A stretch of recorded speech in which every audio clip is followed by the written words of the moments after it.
Hi, today we're going to talk about the lower limb innervation and circulation. Let's start with the lumbar plexus. The lumbar plexus arises from the anteremi of L1 through L4 nerve roots. As you can see from this image, there's several nerves that come off the lumbar plexus. We're only going to focus on two of them. One is called the femoral nerve, and the second one is the obturator nerve. If we look at this anterior view of the lumbar plexus, you note that the obturator nerve runs medially and is going to supply the muscles in the medial thigh, and they're called the adductor muscles. The femoral nerve is going to travel anteriorly and is going to supply the muscles in this region, which are considered our hip flexor muscles, and the muscles in this anterior compartment considered our knee extensor muscles. So for your exam, make sure you know the nerves off the brachial plexus, make sure you know what muscles these nerves supply and any associated conditions with these muscles. So let's start with the obturator nerve. The obturator nerve is going to travel medially and it's going to supply this group of muscles, and they're called adductor muscles.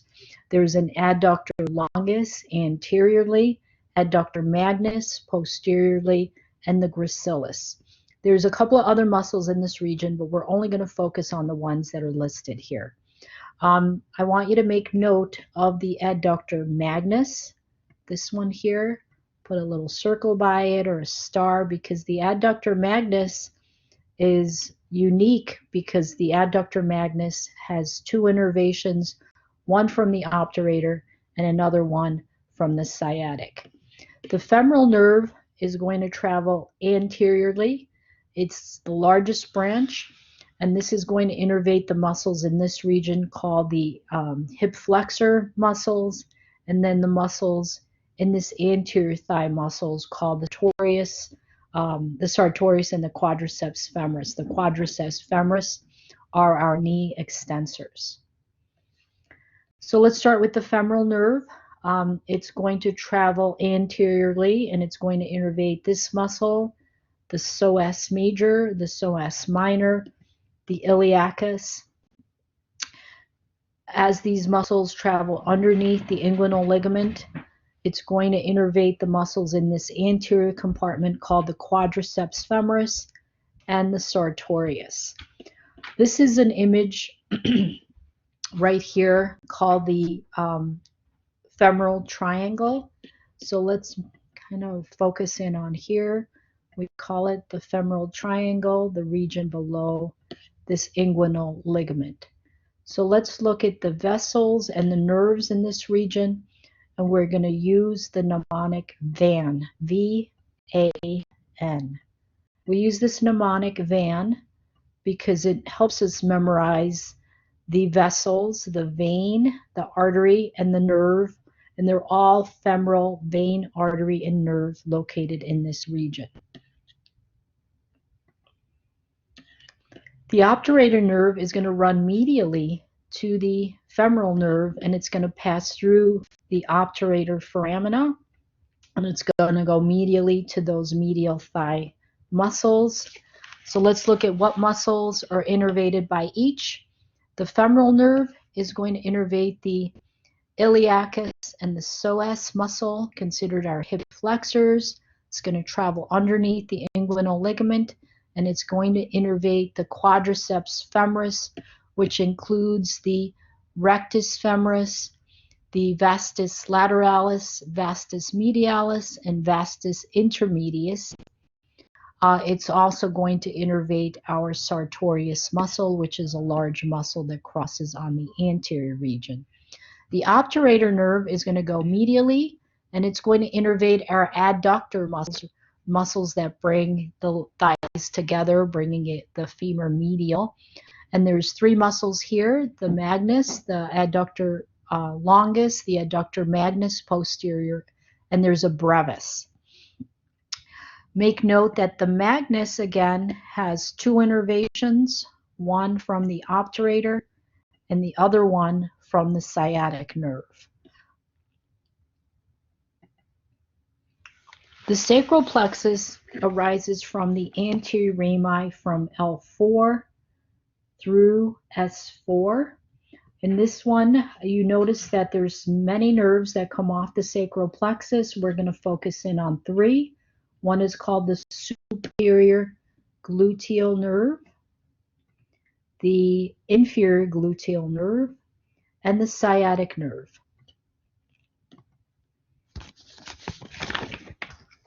The sacral plexus, again, rises from the anterior rami from L4 through S4. The superior gluteal nerve innervates three muscles. They're all located in this region here. Includes the gluteus minimus, the gluteus medius, and the tensor fasciae lata.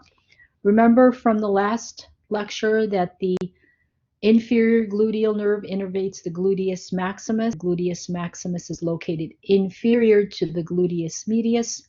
So the medius is the superior gluteal and the maximus is the inferior because it's located below it.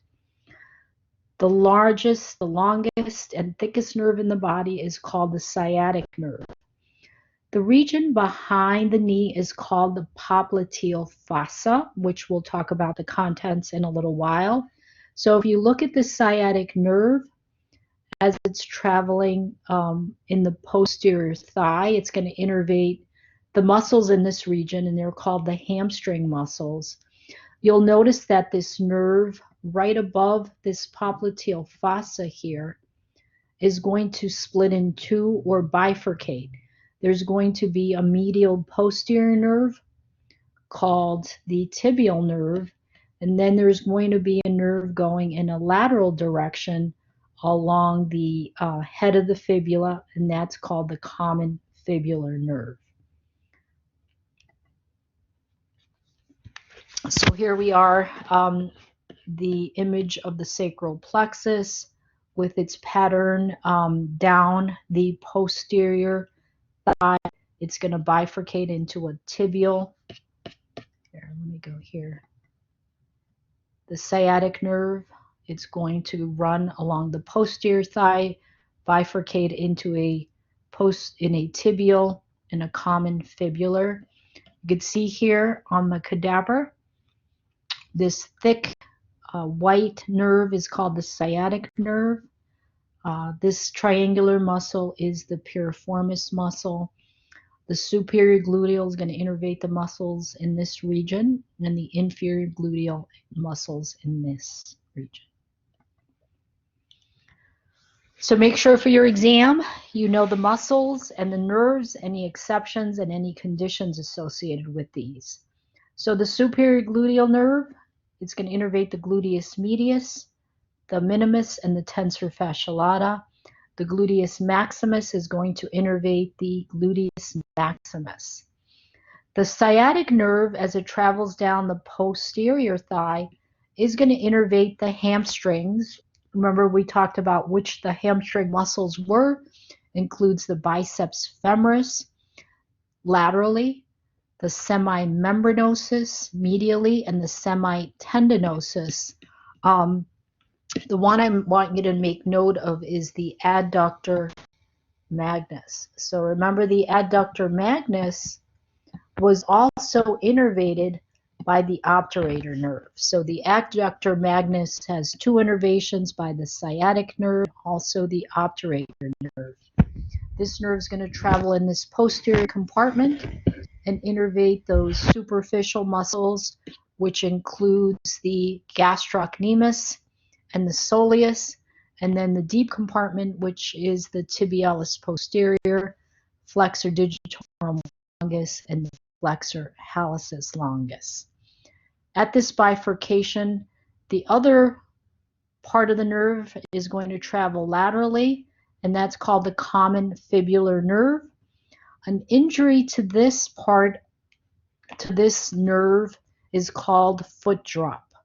So foot drop is characteristic of an injury to this common fibular nerve. This common fibular nerve is going to divide into two laterally. It's called the superficial fibular nerve, and that's going to innervate those two lateral muscles, which includes the fibularis longus and the fibularis brevis. The other branch is going to move into that anterior compartment of our lower leg, and it's going to include the tibialis anterior, the extensor hallucis longus, and the extensor digitorum longus. So here is if we took all the gluteal muscles off, and then we looked into this deep region of our posterior gluteal region, viewing the sacral plexus. You could see the piriformis muscle here. Remember the way we're going to recognize it, because it's going to sit right on top of the sciatic nerve. You could see the superior gluteal nerve up here going into that gluteus medius, gluteus minimus, then around to the tensor fasciae lata. Here's the inferior gluteal nerve innervating the gluteus maximus that's been removed. So what is sciatica? We've talked about it a little bit. This is caused by a compressive force to the sciatic nerve. Symptoms of this can include weakness that radiates from the lumbar region, and it's going to pass through the sacral and into the posterior thigh, and sometimes into the lower leg, posterior region or lateral region of this lower leg. It's produced by a compressive force of the L4 nerve roots, or it can also affect the L5 or S1 nerve roots, causing numbness, tingling, pain along the posterior gluteal, posterior thigh, into the lower leg region. What can cause sciatica? A common one would be a disc herniation that compresses any of these nerve roots. Other conditions can be caused by any kind of an inflammation in the joint due to trauma, fractures, degenerative joint disease, degenerative disc disease. Also, any kind of muscle spasm, for example, the piriformis muscle that crosses right on top of the sciatic nerve can produce sciatica. Foot drop is a nerve injury to the common fibular nerve. You'll see it as common fibular, common peroneal nerve. This is where the individual is unable to dorsiflex the foot, and it causes a foot drop. So when you see a foot drop, you would immediately think it could be an injury to this common fibular nerve. You'll also see it as peroneal nerve. Okay, let's talk about circulation now. On the right is the arterial circulation. We know back from vessels, the arteries are bringing the blood away from the heart, so the pathway of this blood flow is in this direction, where the veins are bringing blood back to the heart, so the direction of flow is going back towards the heart. So let's start with the arteries and a review from the past. We talked about the abdominal aorta, and that was going to divide into a right and left common iliac arteries. So at this point, this common iliac artery is going to divide into an internal iliac and an external iliac. We're going to focus in on the external iliac. Soon as this external iliac crosses that inguinal ligament, it becomes the femoral artery. Remember, we talked a little bit about the contents of the femoral triangle. Well, the femoral artery is one of those. It's going to travel along the femur or the anterior thigh, and then it's going to go in the posterior direction. So in the posterior direction, we discussed how this fossa behind the knee is called the popliteal fossa. So when this vessel is traveling through this fossa, it's called the popliteal artery. Then this popliteal artery is going to divide into two. One is going to stick in that posterior compartment, and it's called the posterior tibial artery, and the other one is going to travel in an anterior mode to the anterior compartment, and that's called the anterior tibial artery. When it gets into the foot, it's going to divide into the dorsal arteries and the plantar arteries supplying the bones, the soft tissue into the foot itself. But we're not going to concentrate on those arteries for now. So here's a flow chart of what we just discussed, the abdominal aorta. It's going to divide into the internal common iliac and the external iliac. Then it's going to run down into the femoral artery. Behind the knee, it's called the popliteal artery. Then it's going to divide into an anterior tibial, into that anterior compartment, and the posterior tibial in the posterior compartment. You can see these on the cadaver, the abdominal aorta, the common iliac, internal iliac, external iliac. This external iliac is going to cross underneath the inguinal ligament, and here it's going to become the femoral artery. You can see how big it is on the cadaver image. Here it is again. The femoral artery is very thick, actually, in comparison to the femoral nerve. Remember the mnemonic vein, V-A-N. Here's the femoral vein, most medial. Here's the femoral artery. It's very thick. And then the femoral nerve. So let's talk about the veins. The veins, the deep veins accompany the arteries and have the same names. Let's start with the anterior tibial and posterior tibial are going to unite along the popliteal vein. Then that's going to become the femoral vein into the external iliac vein, common iliac, and then the inferior vena cava, bringing this blood back to the heart. There's two superficial veins. There's a large one along the medial leg entirely, and that's called the great saphenous vein. And then there's another one that's smaller, and it sits posterior to the posterior lateral to the lower leg, and that's called the small saphenous vein. So here is a flow chart. We can start with all the plantar and dorsal veins, I'm sorry.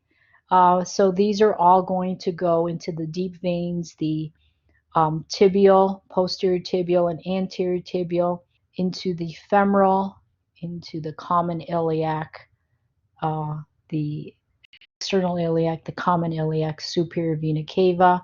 Then we have the larger ones, the great saphenous vein traveling along the medial thigh is actually going to empty into the femoral vein in the femoral triangle, and the small saphenous vein that travels along the posterior compartment of that lower limb is going to dump into the popliteal fossa behind the knee. So the great saphenous vein, make sure you know all these bullet points associated with this, is the longest vein in the body, and it runs along the medial side of the lower limb. It's going to empty into that femoral vein in the femoral triangle. Because it's so large and long, it's very susceptible to becoming varicose with formation of clots. Often this vein is used for coronary bypass surgery and often used for a vein for treatment for prolonged IV treatments such as chemotherapy. The short saphenous vein is running along the lateral side, and it's going to empty into that popliteal vein behind the knee in the popliteal fossa. So here's an image of the great saphenous vein that runs medially, and it's dumping into the femoral vein in that femoral triangle, and the lesser saphenous vein is travel in the posterior lower leg, and it's dumping into that popliteal vein. So that great saphenous vein is often harvested for coronary bypass surgery. I can show you images of that here. So let's talk about the femoral triangle. Make sure you know the boundaries and the contents of this femoral triangle. So let's start with the boundaries. So the femoral triangle is made up of superiorly the inguinal ligament, okay? Medially, that's the adductor longus muscle, laterally the sartorius muscle. What are the contents here?